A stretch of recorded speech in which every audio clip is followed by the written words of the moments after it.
Em nome do Pai, do Filho e do Espírito Santo. Amém. Bom dia.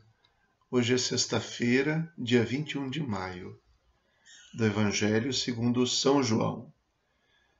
Jesus manifestou-se aos seus discípulos e, depois de comerem, perguntou a Simão Pedro: Simão, filho de João, tu me amas mais do que estes? Pedro respondeu: Sim, Senhor, tu sabes que eu te amo.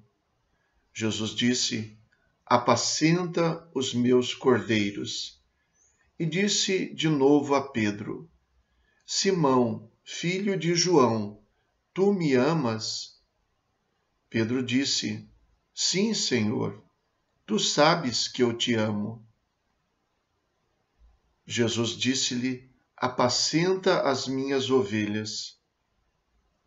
Pela terceira vez perguntou a Pedro: Simão, filho de João, tu me amas? Pedro ficou triste, porque Jesus perguntou 3 vezes se ele o amava. Respondeu: Senhor, tu sabes tudo, tu sabes que eu te amo. Jesus disse-lhe: Apacenta as minhas ovelhas. Em verdade, te digo, quando eras jovem, tu te cingias e ias para onde querias.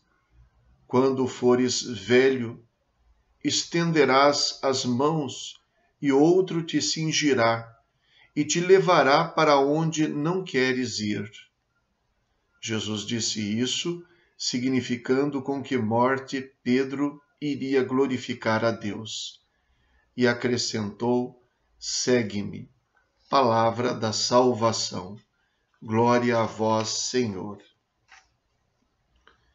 Este belíssimo evangelho encerra, não com todas essas palavras, tem uma parte aqui que não foi lida, mas ele encerra neste capítulo o evangelho de São João. É uma manifestação. Então diz que Jesus manifestou-se aos seus discípulos. Não é apenas apareceu depois de ressuscitado. Manifestou-se, quer dizer, mostrou-se, revelou-se.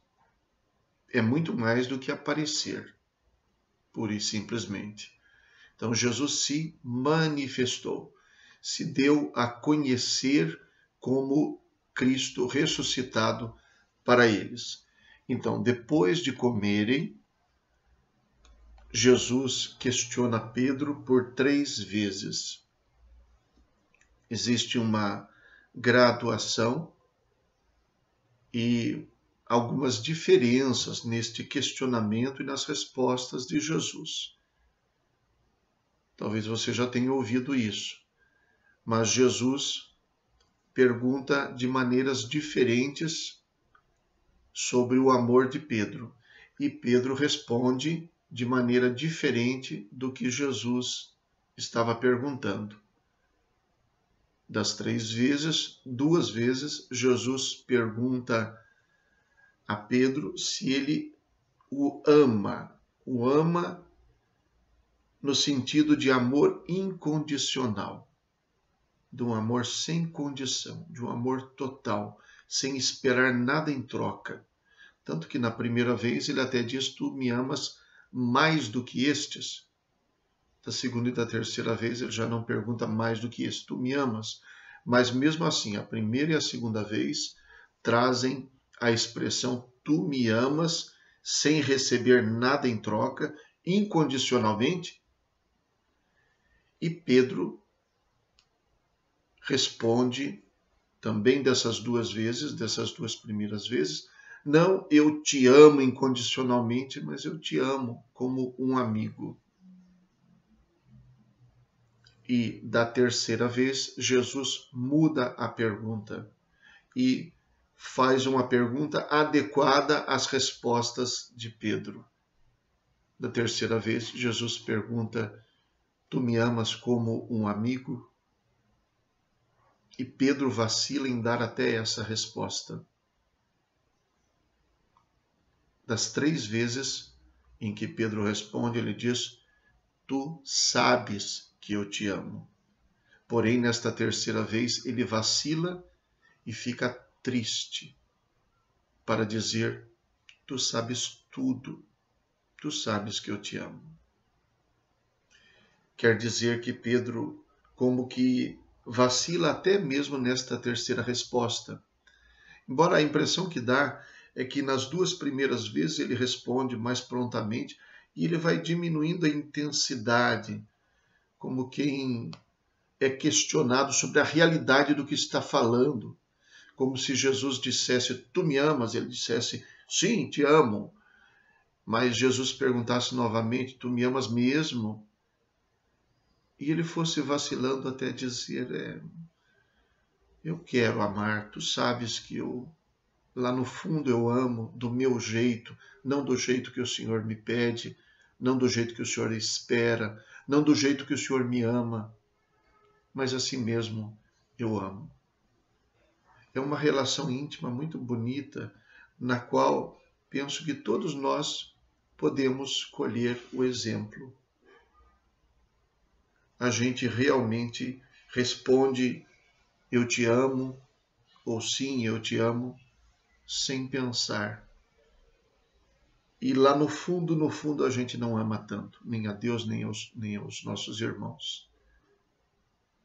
Se a gente pegar as pessoas a quem a gente mais ama neste mundo, e a gente for colocar na ponta do lápis mesmo o que a gente deveria fazer por essas pessoas e como deveríamos corresponder ao amor que temos, se a gente pensar profundamente, não é o ideal, não é o que nós devíamos fazer, falta muito. Isso significa, então, que nós dizemos eu te amo muito facilmente, que nós não pensamos para falar,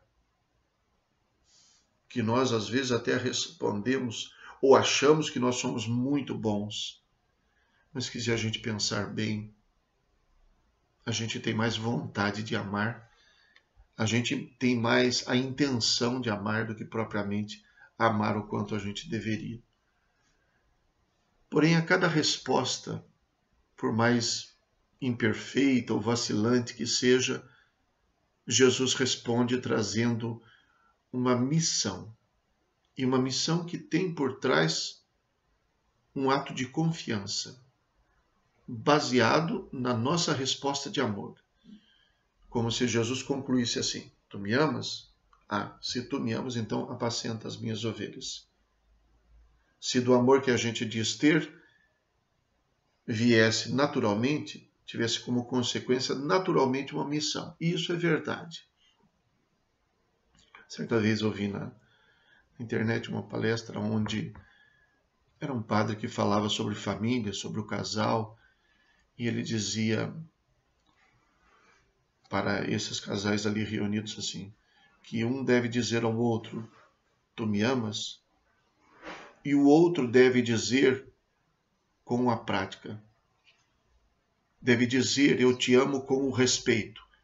Deve dizer eu te amo com a gentileza. Deve dizer eu te amo com o perdão e não propriamente com a frase. Então é quem ama a Jesus que cuida do rebanho dele.